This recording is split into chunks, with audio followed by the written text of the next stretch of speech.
Basically क्या है कि what is the meaning of dross. हम हमारा जो है ना एक कई ज़्यादातर लोगों को जो है ना ड्रॉस का कॉन्सेप्ट पता नहीं है। ड्रॉस होती क्या है। ड्रॉस जो है कुछ बोलेंगे ना तो कहेंगे ये जो पड़ा हुआ है ना ये ड्रॉस है।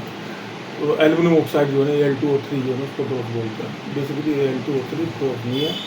Al2O3 is a part of the ड्रॉस।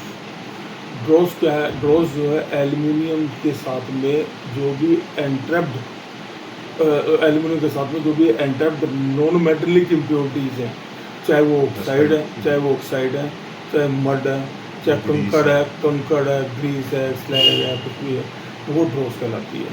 अब ड्रॉस के अंदर जो ना दो पार्ट होते हैं, एक होता है मेटेलिक, एक होता है नॉन मेटेलिक। ठीक है। मेटेलिक पार्ट होता है वो होता है एल्यूमिनियम इन एनी फॉर्म, चाहे वो अलॉय फॉर्म है, चाहे प्योर है, चाहे वो उसको बोलते हैं मेटेलिक पार्ट। और दूसरा पार्ट होता है उसको बोलते हैं नॉन मेटेलिक। नॉन मेटेलिक में ऑक्साइड्स होते हैं। मैं एल्यूमिनियम ऑक्साइड नहीं बोल रहा, Al2O3 नहीं बोल रहा। एल्यूमिनियम ऑक्साइड के साथ में सिलिकॉन ऑक्साइड भी होता है।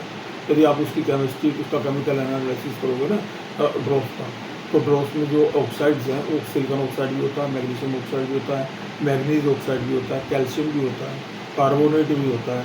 इनकी परसेंटेज भले ही 0.05, 0.03 या 0.1, 0.23 हो, लेकिन वो भी होते हैं। और Al2O3 जो है ना वो ज़्यादा होता है क्योंकि एल्यूमिनियम ऑक्साइड होता है। अब ये एल्यूमिनियम ऑक्साइड जो है उसका जनरेशन का तो पता ही आपको कि कैसे होता है। सरफेस ऑक्सीडेशन से जो ऑक्साइड बनता है वहाँ से आता है। कुछ जो है अंदर जो है जो रिएक्शंस होती हैं, क्या बोलते हैं, मॉइस्चर एंटैप्ड होने के बाद में जो रिएक्शन होती है उससे जो जनरेशन होती है, उससे जो है एल्यूमिनियम ऑक्साइड जो है ना जनरेट होता है। अब ये दोनों आपस में मिले हुए हैं, मतलब एंट्रैप्ड बोलेंगे इसको। ये दोनों आपस में मिले हुए हैं। जैसे हमने एक बर्फ़ी बनाई और बर्फ़ी बनाने के बाद में उसके ऊपर जो है ना हम जो है कोई चूरा लगा दें या कोई शुगर का वो लगा कर डाल दें, तो इस तरह से ये एंट्रैप्ड है। ठीक है। बर्फ़ी तो बर्फ़ी है, बाकी उसके साथ में जो ऊपर जो अटैच्ड है ना वो या उसके साथ में मिला हुआ है वो जो है वो नॉन मेटेलिक हो गया। अब हमको उसको अलग अलग करना। अब इसको अलग अलग करने के तरीके अलग अलग हैं। एक तो होता है फिजिकल मेथड। फिजिकल मेथड जो है वो सबसे पहले तो होता है केमिकल मेथड। केमिकल मेथड में एक तो होता है ट्रीटमेंट, जो कि अंदर हम ट्रीटमेंट कर रहे हैं। आप कौन सा फ्लक्स यूज़ कर रहे हो, वो फ्लक्स सही है या नहीं है। फ्लक्स दो तरह के होते हैं, एक होता है नॉर्मल फ्लक्स और एक होता है एक्सोथर्मल फ्लक्स। जो नॉर्मल फ्लक्स होता है वो एक्सोथर्मल रिएक्शन करेगा ही नहीं, तो मेटल जो है एक्सट्रैक्ट ही कैसे होगा। ठीक है। तो उसने मतलब जिसने उसको मेटल को एक्सोथर्मल नहीं किया, मतलब टेम्परेचर इंक्रीज नहीं किया, तो वो अलग कैसे होगा। ठीक है। और एक होता है नॉर्मल फ्लक्स। नॉर्मल फ्लक्स जो होता है वो उससे जो है एक्सोथर्मल नहीं होता, वो जाके और भी एंटैप्ड हो जाता है।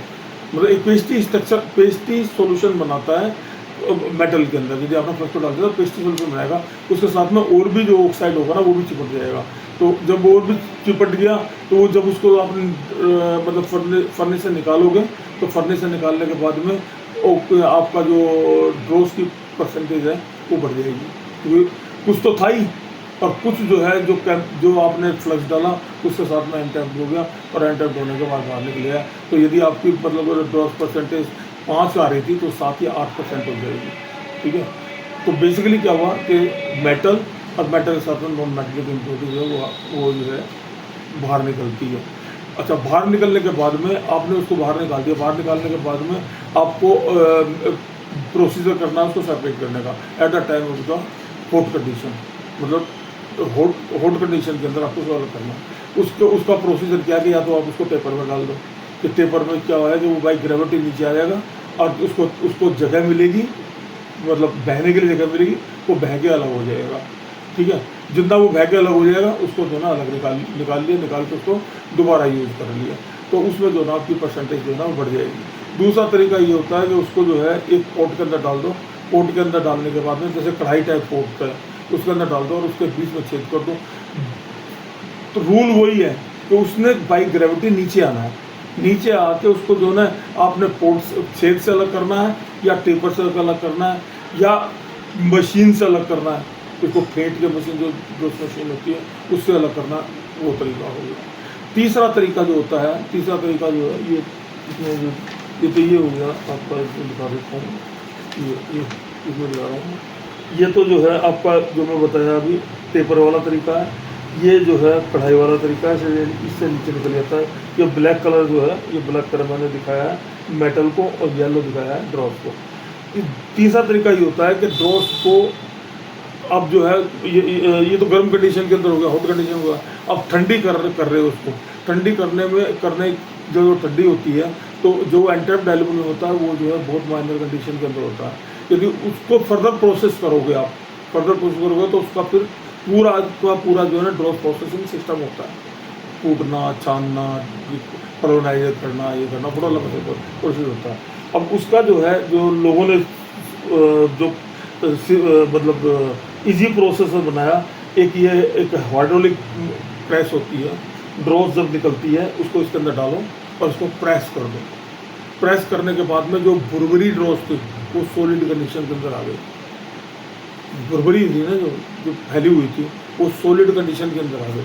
जब वो सॉलिड कंडीशन के अंदर आ गई तो उसको जो है आपने उठाया, और जिस समय भट्टी का आप चालू कर रहे हो तो लास्ट में उसको डाल दिया। डालने के बाद में जो है ये क्या होगा कि मेटल मेल्ट हो जाएगा और निकल जाएगा, वहाँ से रिकवरी बन जाएगी। और ये क्योंकि ठंडी हो गई तो इसका फर्दर ऑक्सीडेशन नहीं हुआ, और ड्रॉस में से मेटल जो नॉन मेटलिक फॉर्म में चेंज हो रहा था वो जो है तो नॉन मेटलिक चेंज में मतलब जो है चेंज होना बंद हो गया। एक ये प्रोसीजर हो गया। दूसरा प्रोसीजर अभी क्या निकाला है, ये प्रोसीजर है, ये भी कई लोगों को पता नहीं है। इसमें क्या करते हैं कि इसमें भी बेल्ट होती है, बेल्ट में ग्रूव होते हैं।